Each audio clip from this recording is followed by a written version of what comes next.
Caged Bird by Maya Angelou.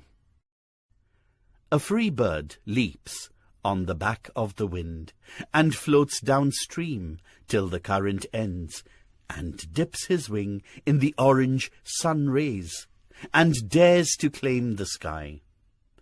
But a bird that stalks down his narrow cage can seldom see through his bars of rage. His wings are clipped and his feet are tied, so he opens his throat to sing. The caged bird sings with a fearful trill of things unknown but longed for still, and his tune is heard on the distant hill, for the caged bird sings of freedom.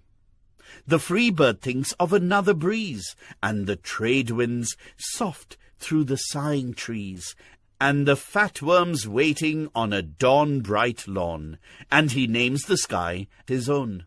But a caged bird stands on the grave of dreams. His shadow shouts on a nightmare scream. His wings are clipped and his feet are tied, so he opens his throat to sing.